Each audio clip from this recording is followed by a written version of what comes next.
के सताए लोग यहाँ, दुनिया के सताए लोग यहाँ, सीने से लगाए जाते हैं।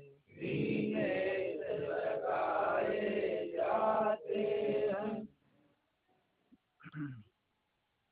ये महफिल है मस्तानों की, ये महफिल है मस्तानों की, हर शख्स यहाँ पर मतवाला, हर शख्स यहाँ पर मतवाला, भर भर के जाम इबादत के, भर भर के जाम इबादत के, यहाँ सबको पिलाए जाते हैं। यहाँ सबको पिलाए जाते हैं।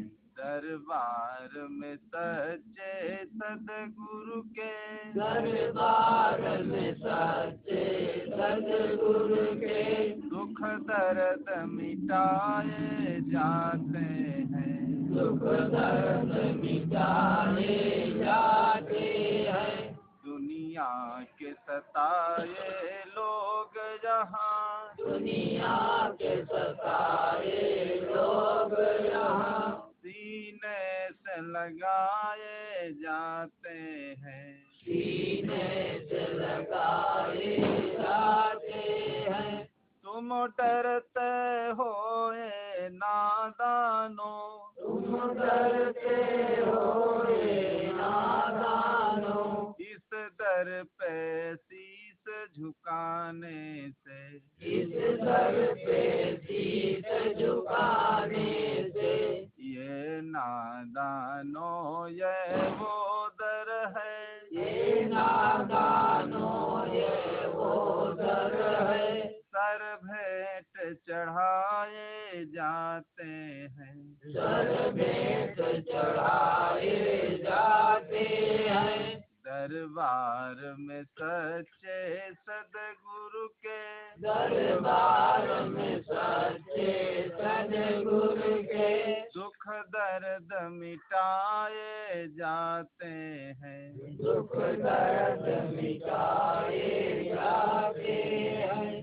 दुनिया के सताए लोग यहाँ, दुनिया के सताए लोग यहाँ, सीने से लगाए जाते हैं। सीने से लगाए जाते हैं।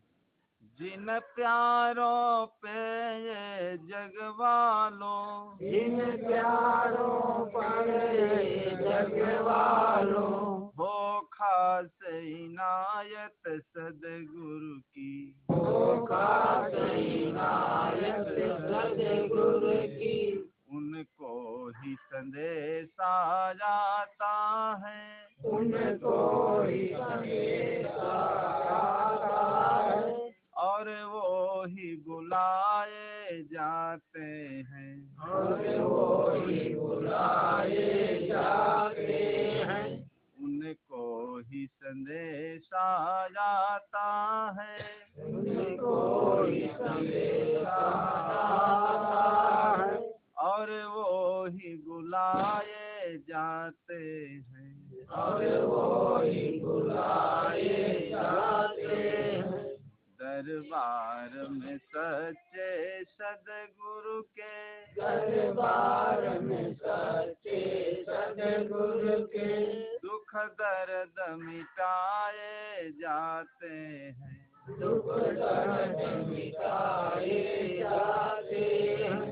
दुनिया के सताए लोग जहाँ, दुनिया के सताए लोग यहाँ, सीने से लगाए जाते हैं। सीने से लगाए जाते हैं। बोलो सद्गुरु देव देव की जय।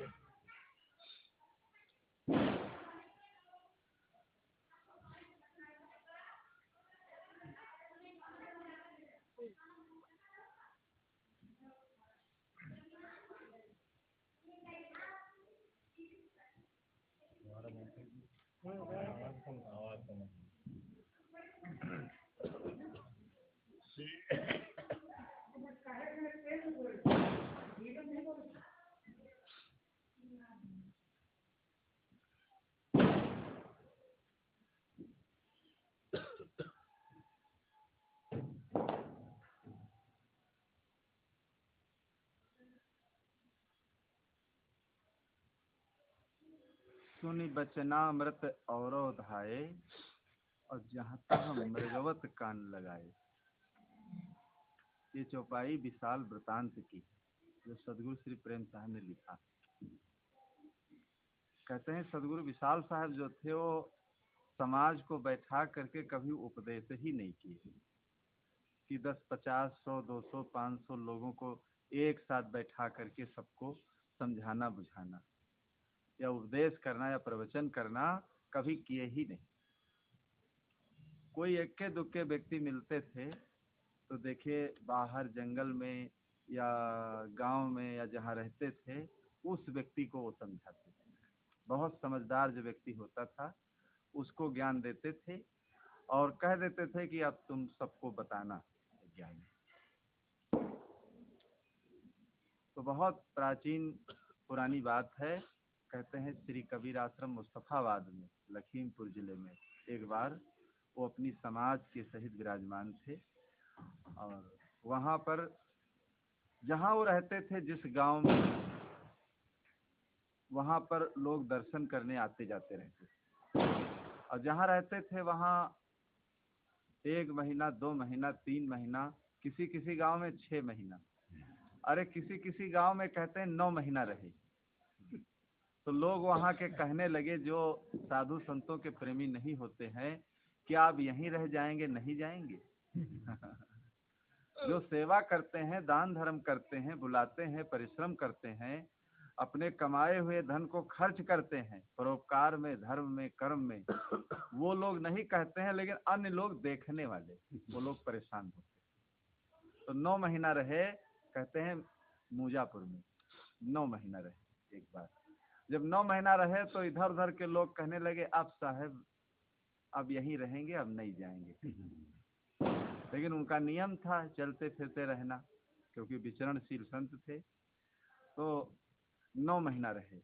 तो ऐसे करके वो जहाँ रहते थे तो कुछ दिन ठहर करके महीना 2 महीना उस गांव में निवास करते थे।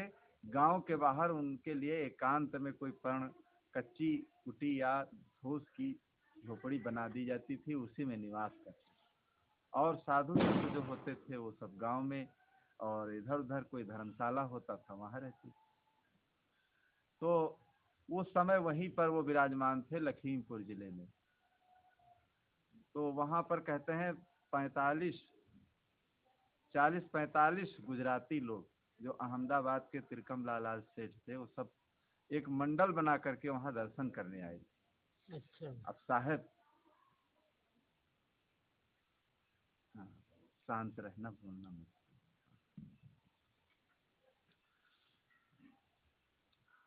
तो वहाँ दर्शन करने आए थे, लेकिन वो बैठा कर किसी को सुनाते नहीं थे।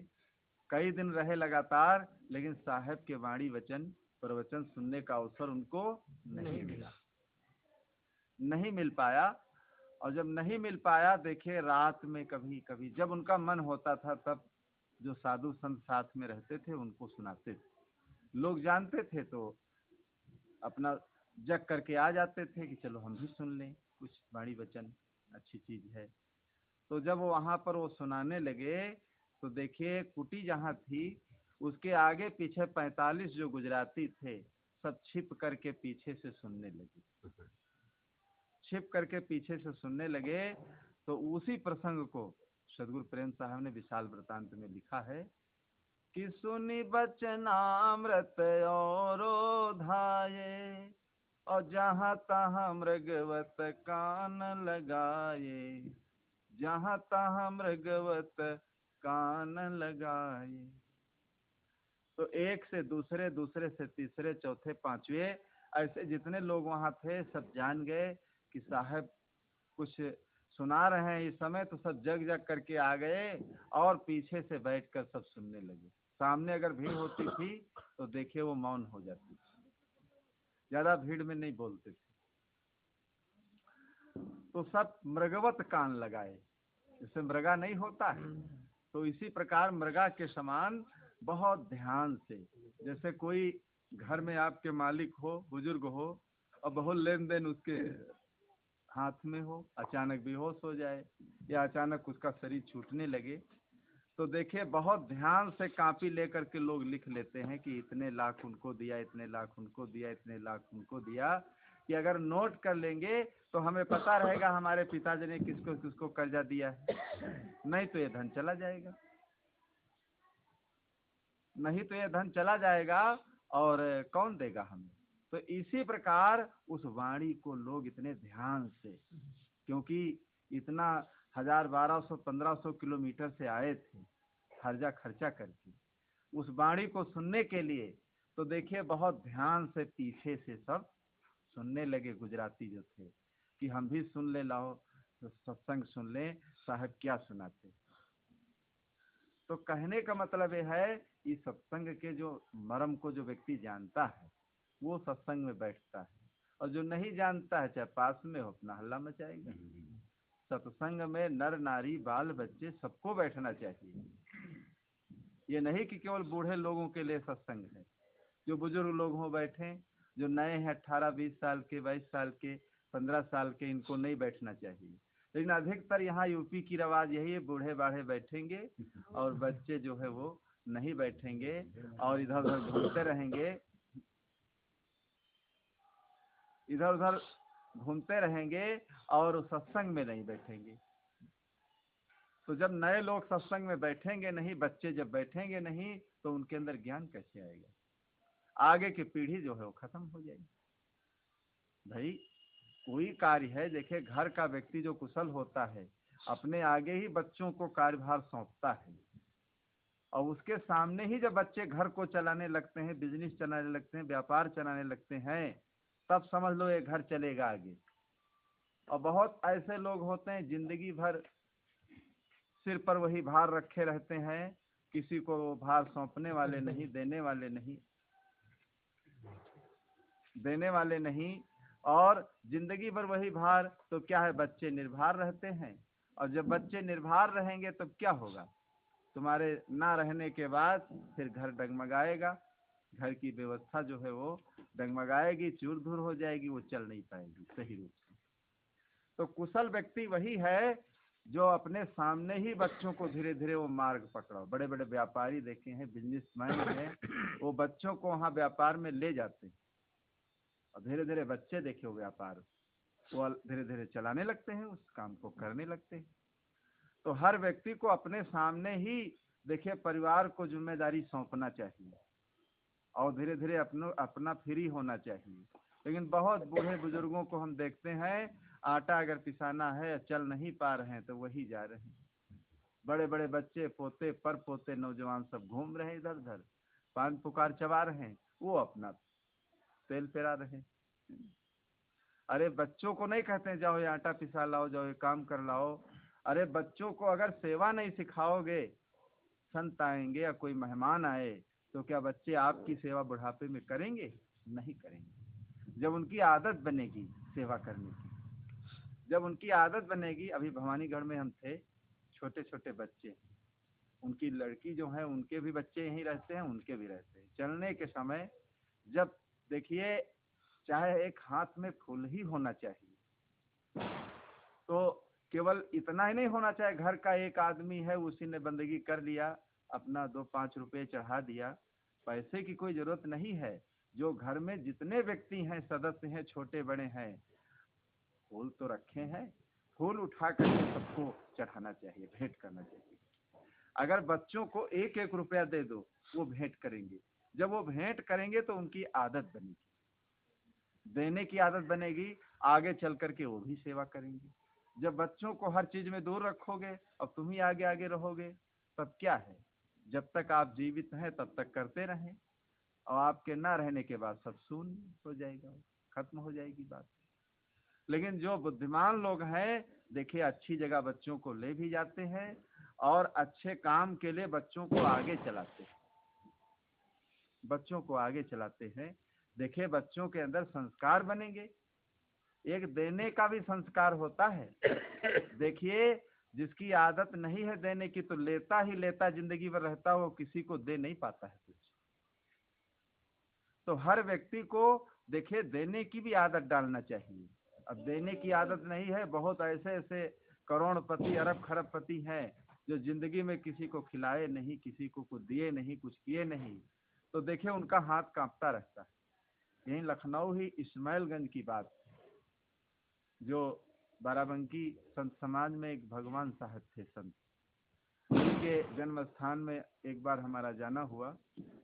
तो उनके परिवार के ही एक व्यक्ति थे, दुकान रखे थे, हाथ उनके कांपते थे और लेकिन शाम को दुकान में जितना पैसा आता था उसको गिनते थे। हम थे वहीं पर, वो गिन रहे थे। अरे उतने पैसे 2 घंटे गिने, हाथ जब कांपते थे तो एक गिने, एक तरफ गिनते थे एक तरफ गबड़ जाए पैसा, कांपते थे थर थर थर, गिन ही नहीं नोट ही नहीं पकड़ पाते थे। तो हमने कहा भाई किसी को दे दो, बड़े बड़े पोता हैं पर पोता हैं, आपके पैसे गिन करके आपको दे देंगे कि अल्ले थोड़ो लेंगे। कहीं नहीं, हम देंगे नहीं, गिनने को हम नहीं देंगे किसी को, हाँ हम नहीं देंगे। इतना मोह उनका पैसे से था कि वो 10 मिनट का काम 3 घंटे तक करते थे लेकिन गिनने नहीं देते थे। हमने कहा आप देखिए, तो इस प्रकार देने की आदत बनाना चाहिए। जब आदत जिसकी होती है चाहे जितना वो गरीब। रघुनाथ महाराज जी ने लिखा है कि होए धनी कंगाल जो तद्दप रहे उदार, और जन्म दरिद्री धन लहे कह न सके उपकार। उन्होंने क्यों इस चौपाई को विश्राम सागर में लिखा, होए धनी कंगाल जो। अगर दिल का धनी व्यक्ति है, कितना भी वो गरीब हो जाए, अगर दरवाजे पर उसके कोई आ जाएगा तो चाहे एक गिलास पानी ही पिलाए, जो हो चाहे उससे ही सम्मान करे, जरूर वो करेगा। और अगर जन्म का दरिद्री है और कितना भी धन उसको मिल जाए, जन्म का अगर दरिद्री है तो अपने हाथ से कोई उपकार नहीं कर पाएगा। चाहे जितना पैसा उसके हाथ में आ जाए और चाहे जितना जो कुछ आ जाए, ऐसे वो चला जाएगा लेकिन कर कुछ नहीं पाएगा उठा करके। कोई परोपकार कर दे, किसी की भलाई कर दे, किसी के प्रति भूखे को भोजन खिला दे, कुछ नहीं कर पाएगा। सेवरी के पास क्या था? सेवरी की उदारता ही तो थी, सेवरी का भाव ही था। अगर वो सोचती इतना मैं गरीब हूँ, न रहने की जगह है न खाने की जगह जंगल में, तो राम को कैसे मैं बुलाऊं? अगर ये सोचती, दिल में भाव न होता और दिल की अगर वो धनी न होती तो राम को अपने दरवाजे पर अपनी कुटिया में नहीं बुला पाती।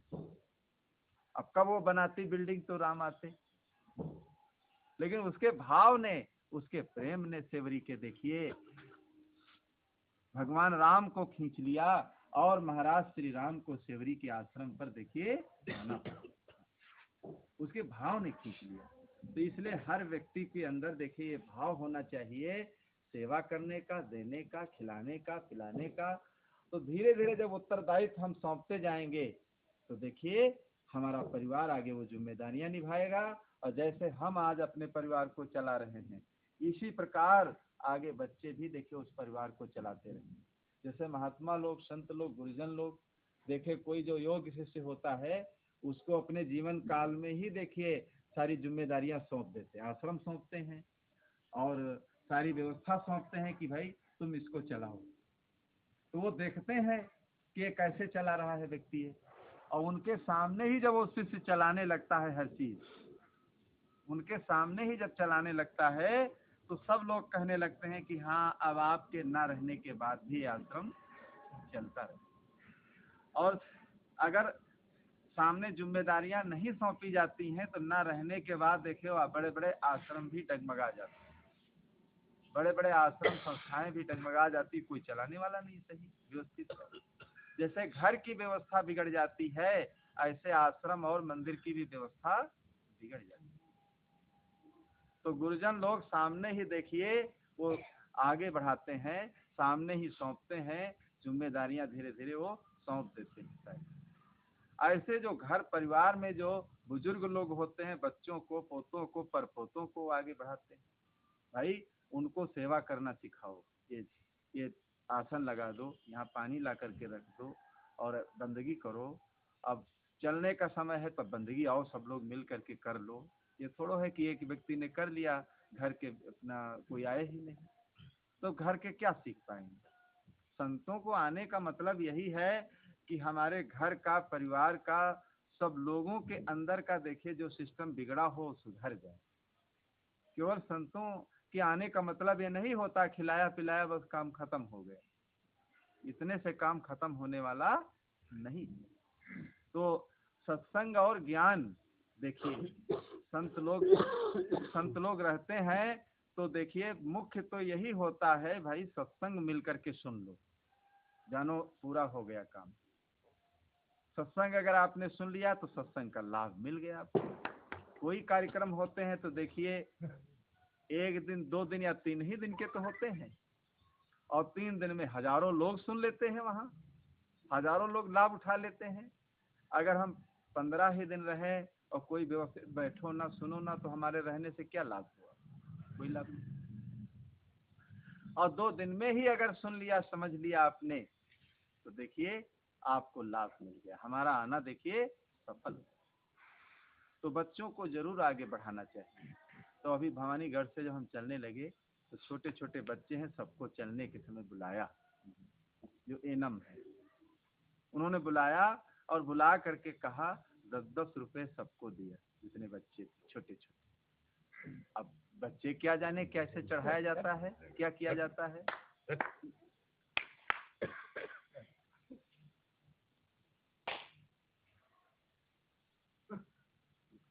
तो बच्चे क्या जाने क्या किया जाता है, बच्चे तो अपने पास रख लिए, कहीं नहीं बंदगी करो, भेंट करो, हाथ पकड़ करके बताया कि यहाँ रखो, बंदगी करो। फिर तो देखिए बच्चे सब करने लगे, जैसा बताया गया बच्चे करने लगे। जब बच्चों को अभी से सिखाया जाता है तो देखिए यही बच्चे आगे चल करके बंदगी भी करेंगे, भेंट भी करेंगे, सेवा भी करेंगे, कि हाँ संतों की सेवा की जाती है, बंदगी की जाती है चलने के समय।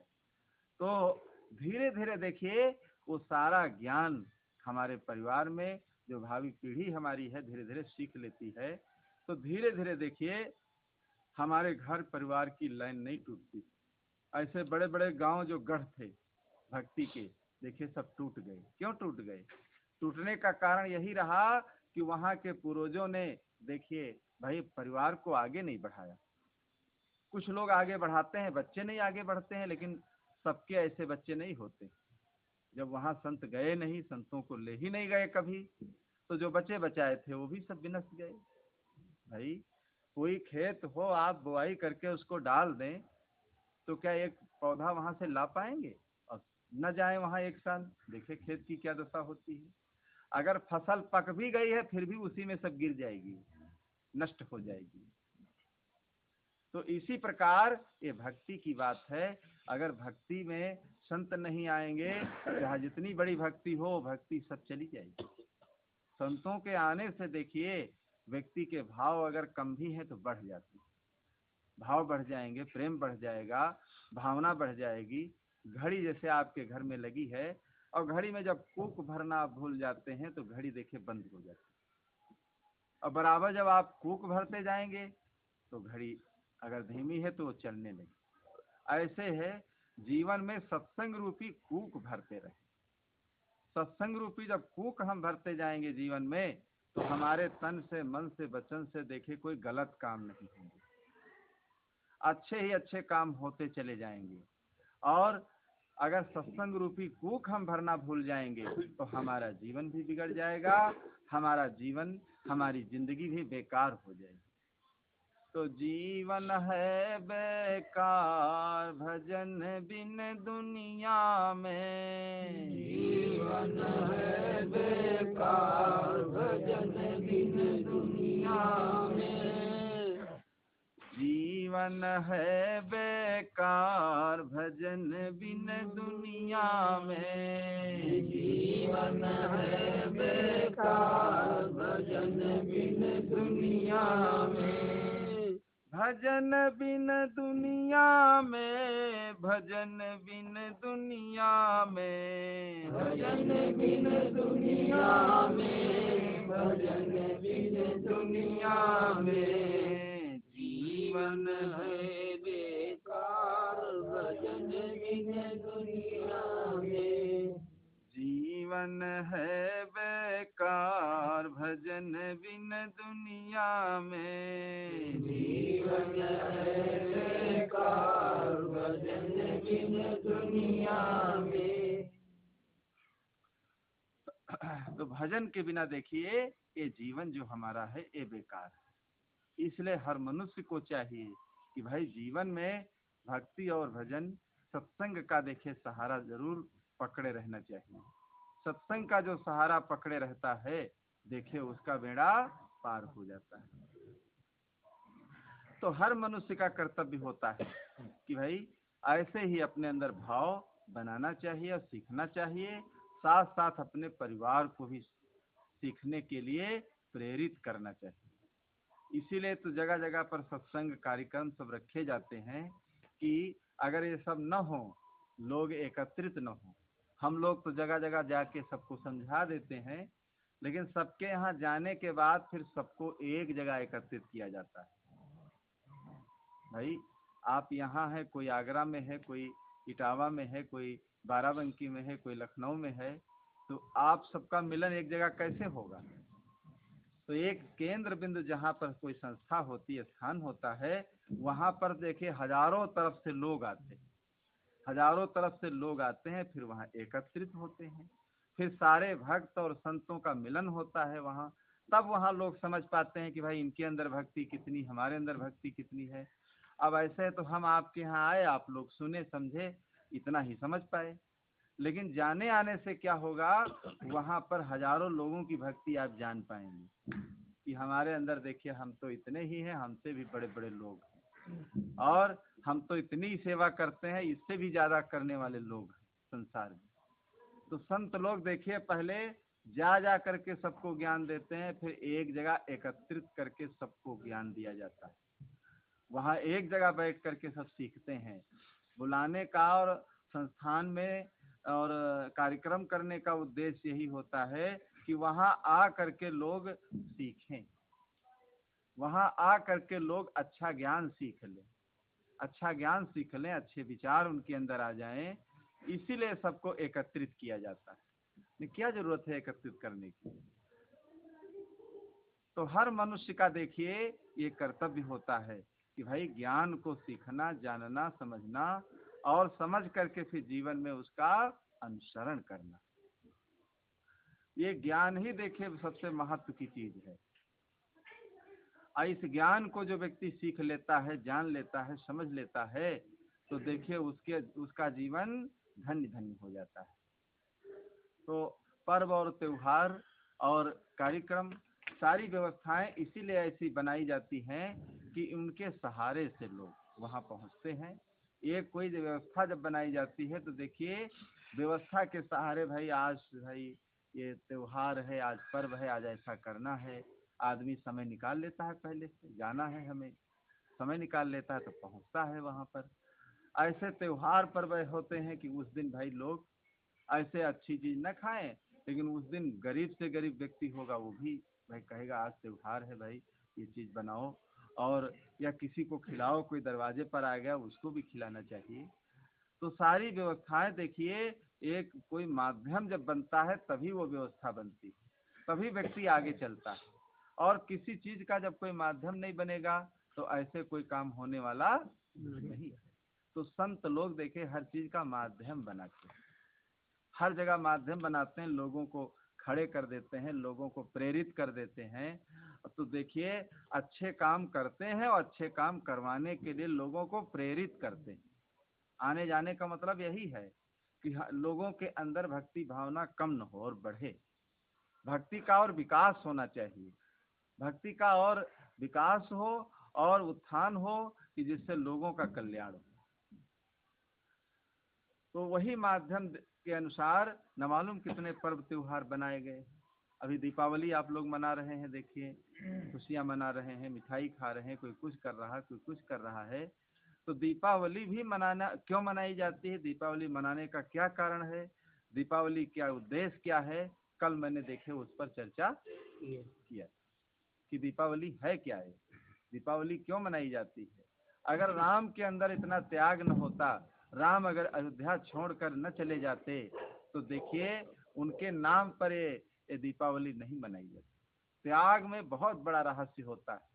कोई व्यक्ति एक संत देखे होता है, वो सबको छोड़ देता है अपने जीवन में, मानी हुई चीज, घर, कुटुंब, कुल, परिवार सबको छोड़ देता है।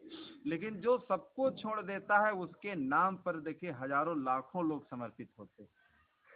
और जो सबको पकड़े रहता है, तो कुछ लोग ही जो रिलेशन में होते हैं उतने ही लोग रहते हैं, वो भी छूट जाते हैं।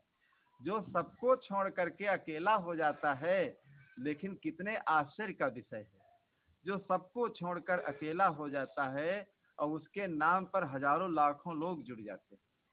त्याग में इतनी बड़ी शक्ति होती है, त्याग में इतनी बड़ी ताकत होती है। अगर व्यक्ति अपने जीवन में किसी चीज का त्याग करके देखिए, तो कितना लोगों का आकर्षण होता है। और त्याग से व्यक्ति के अंदर महानता भी आती है, अच्छे विचार भी आते हैं। तो महाराज श्री राम में जब त्याग आ गया, अयोध्या की राज देखिए बिल्कुल एकदम, अयोध्या की राज को तिनके के समान छोड़ करके जो चल देते हैं वनवास की तरफ, देखिए उनके नाम पर लाखों दीप जलाए जाते हैं, एक परंपरा बन जाती है। और एक ऐसी परंपरा बनती है, बाहर तो दीप लोग जलाते भी हैं, लेकिन अंदर ज्ञान का भी दीप जला लेना चाहिए। ज्योति से ज्योति जलाते चलो, ज्योति से ज्योति जलाते चलो, ज्योति से ज्योति जलाते चलो, ज्योति से ज्योति जलाते चलो, प्रेम की गंगा बहाते चलो, प्रेम की गंगा बहाते चलो, ज्योति से ज्योति जलाते चलो, ज्योति से ज्योति जलाते चलो, जीवन को निर्मल बनाते चलो, जीवन को निर्मल बनाते चलो।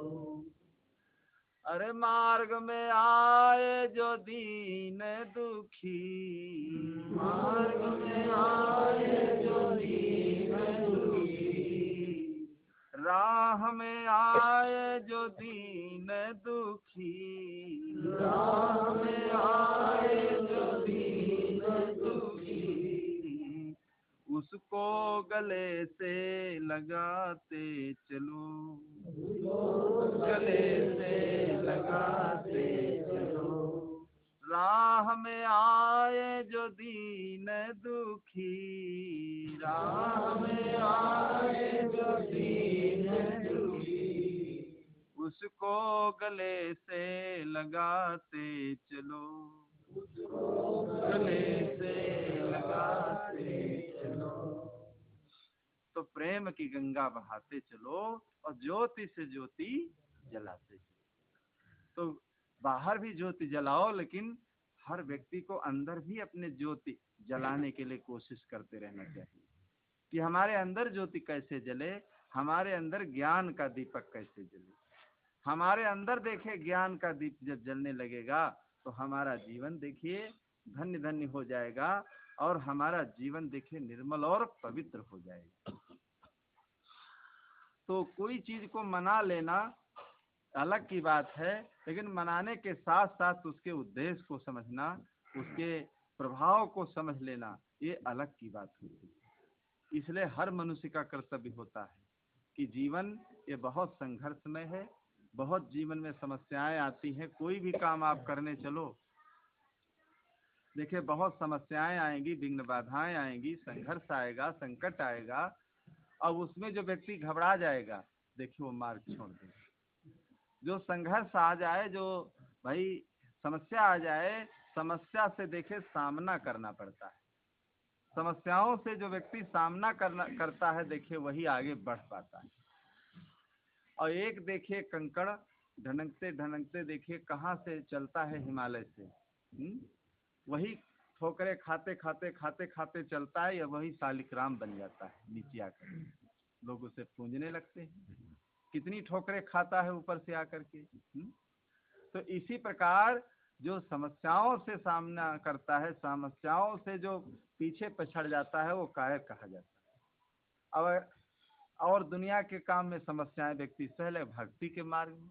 अरे यहाँ कबीर पंथ की भक्ति तो बहुत सरल है। अन्य भक्ति आप देखिए, केदारनाथ, बद्रीनाथ, गंगोत्री, यमुनोत्री, 4 धाम की यात्रा लोग भक्ति तो करते हैं शंकर जी की।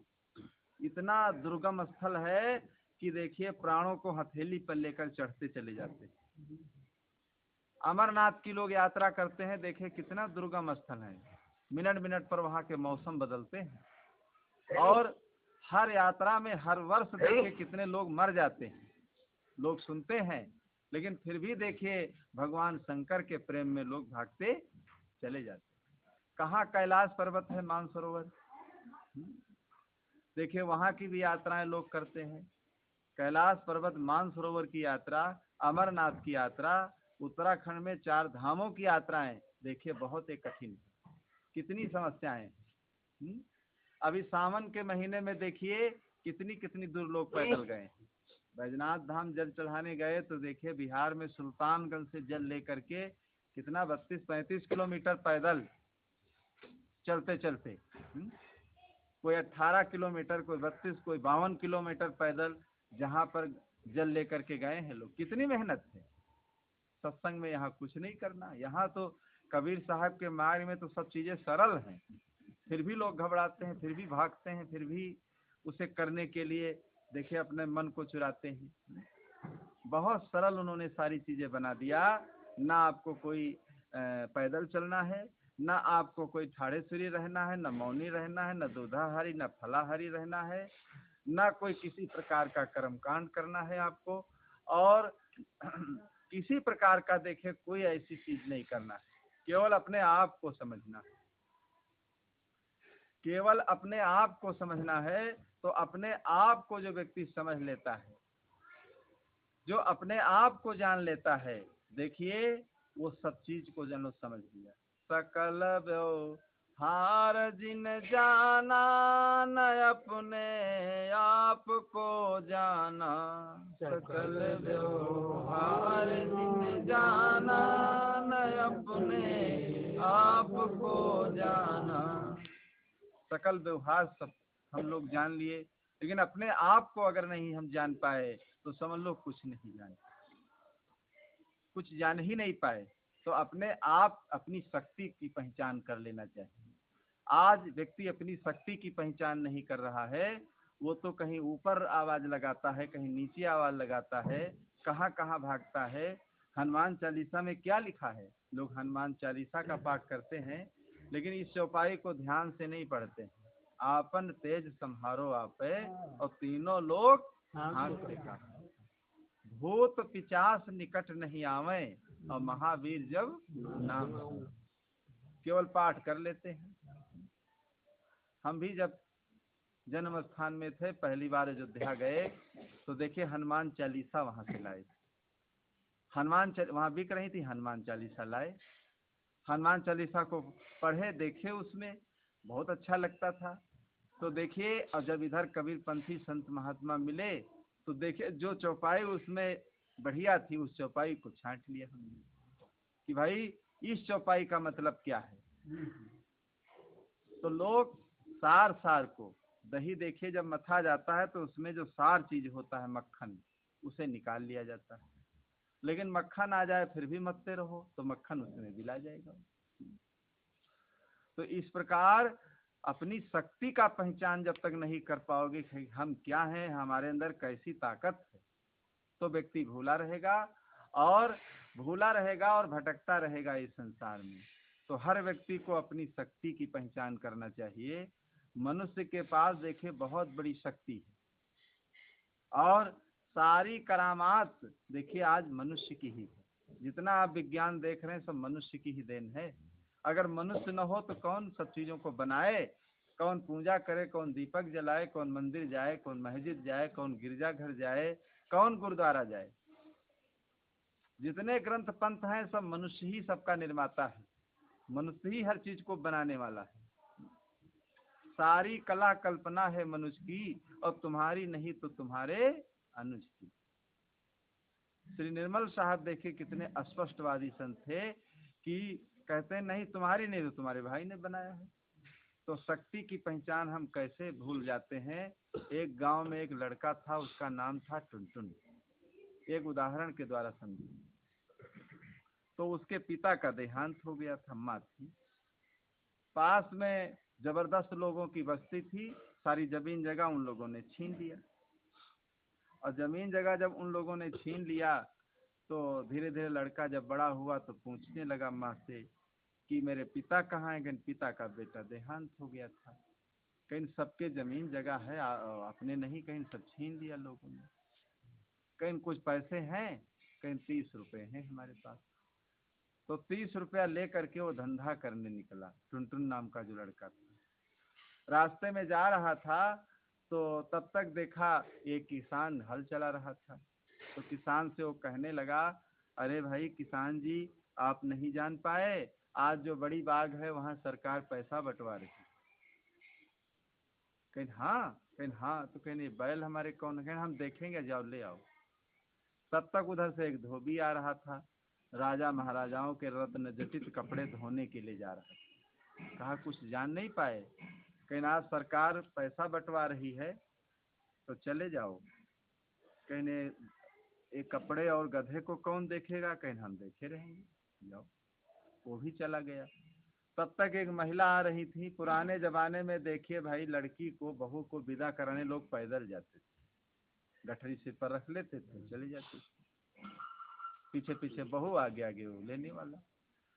तो कहीं लड़की को हम भेजने जा रही हैं, तो भाई लड़की गठरी को देखो तो हम चले जाएं, कहीं जाओ। पता बता दिया तीनों को अपना। वहाँ बड़ी बाग में ढूंढते ढूंढते कहीं बाग ही नहीं ढूंढ पाए, कहाँ बड़ी बाग है, कहाँ सरकार पैसा बंटवा रही है। ढूंढते ढूंढते तीनों लोग मिल गए आपस में। सब लोगों ने अपनी अपनी बताया समस्या।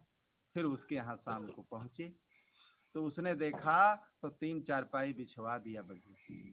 कोई मेहमान देखे आने उसका आगमन है तो पहले से लोग देखे व्यवस्था कर लेते, खाट वाटे नहीं कि जब वो मेहमान है उनके सामने अब डालो खटिया बड़े जोर निकरी गर्दा भर भर भर भर, पहले से लोग व्यवस्था करते। तो तीनों लोगों की चारपाई लगा दिया बढ़िया, और तीनों लोग को भाई कहा भाई एक एक चारपाई पर भाई आराम करो। तीनों लोग आराम करो एक एक चारपाई पर, और एक एक चारपाई पर तीनों आराम करने लगे। आराम करने के बाद देखे क्या हुआ, बढ़िया पूरी मिठाई हर चीज बढ़िया बनवाया व्यवस्थित। और बनवाने के बाद देखिए कह दिया इतना खाना कि लैट्रीन न हो। लालच हम जैसे बढ़िया बढ़िया चीजें आई आदमी खा नहीं लेते, चाहे जितना तकलीफ हो झेल लेते। सामने जैसे हिलवा पूड़ी और गाजर का हलवा, तरह तरह की चीजें आ गई। अब पेट में तो नहीं अब आ रही लेकिन खाए ले रहा है। हाँ। पेट जवाब दे रहा है लेकिन जवान कह रही खाओ खाओ। अब जवान कह रही खाओ, अब जवान जब कह रही खाओ तो खाते खाते उलट गया। क्या हुआ, ये जवानी तो खराब होती है। पेट भर जाता है लेकिन जवान नहीं मानती। जवान देखिए ये तृप्त नहीं होती, पेट तो भर जाता है।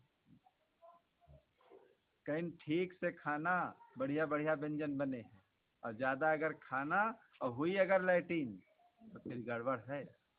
सामान भी जब्त होगी और मारे भी जाओगी। हाँ। इतना डरवा दिया। अब सारी चीज डरा डरा लोग खाएं। कहा भैया थोड़े थोड़ा खाओ। और जो लैट्रीन है फिर दिक्कत है। महाआफत है। तो और खड़ी जो थी वो भिगो दिया था। जब तीनों लोग सो गए तो थोड़ी थोड़ी खड़ी वह गीली गीली डाल दी। बूढ़ा माता जब रात में करवट ली तो चप चप लगी वही खड़ी। तो कहीं कोई बात नहीं, बढ़िया बढ़िया खाट बिछी रहे और कुछ गंदा नहीं रहे, ये बरिए ज्यादा खाएं वहाँ लैट्रिन हुई। तो बहुत पछतानी बिचारी, कहीं जब बताओ कि पलंग पर टट्टी कहीं मारे न है तो सवेरे कौन दशा। चुप्पे बिचारी उठ के भाग गई, कहीं बिटिया गठरी छोड़ो जान अपन बचाओ। बेइज्जती हुई, 4 आदमी भी कहीं है, देखो इतनी गंदी है कि खाट पर लैट्रिन की। फिर जब धोबी करवट ली तो को यही दशा। कोई बात नहीं, बिरही बहुत खाए, हाँ ज्यादा खाए दिन वैसे आए नहीं पेट संभरा तो वो भाग गए, कहे ना गधा और गठरी छोड़ो जान बचाओ कर। जब किसान करवट ली तो किसानों की ही दशा, तीनों की टट्टी हुई गए। तो वो बेचारा बैल वैल छोड़ के भाग गवा, कहीं इसकी अब हटाओ। सवेरे जब देखी तीनों आदमी नहीं, जब तीनों आदमी भाग गए, जैसे हम लोगों को लाए हैं आप, हम तीनों लोग खसक गई, तो जो झोला मंत्रा है वो तो तुम्हारे हवे।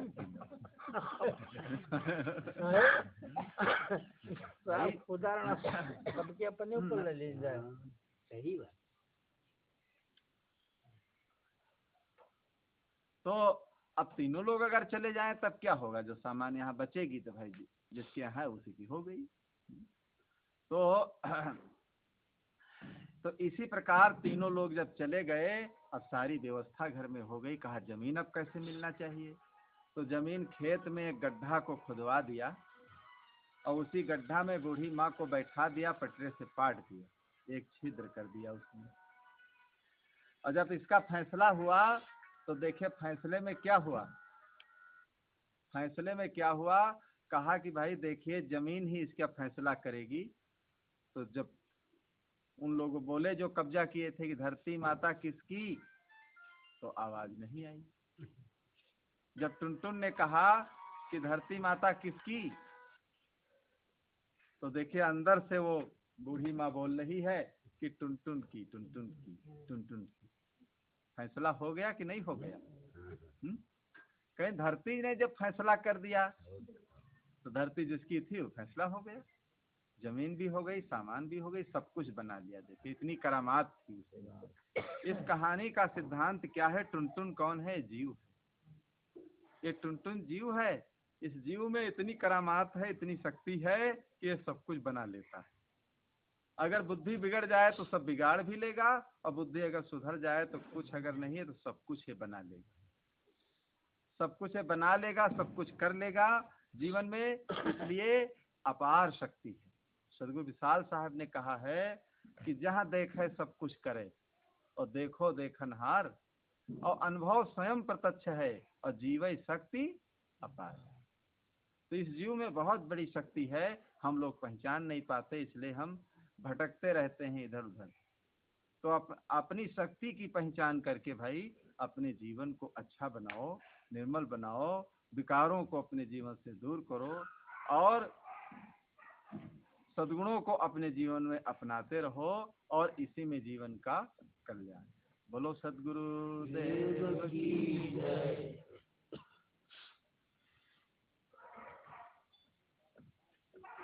वंदनीय गुरुदेव तुमको, वंदनीय गुरुदेव। काल जाल का फंदा भारी,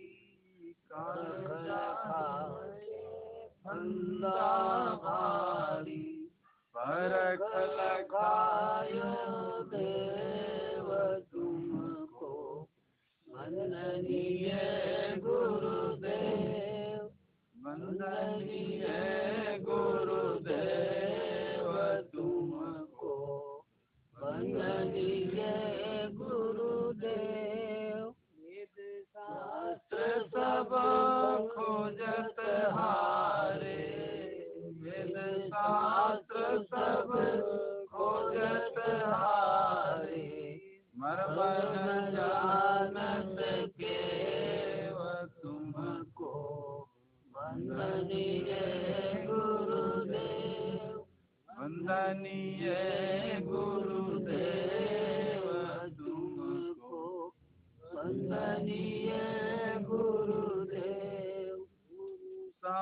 समान और को दाता, गुरु समान और को दाता, आगे करिए सेवा तुमको, वंदनीय गुरुदेव, वंदनीय गुरुदेव तुमको, वंदनीय गुरुदेव।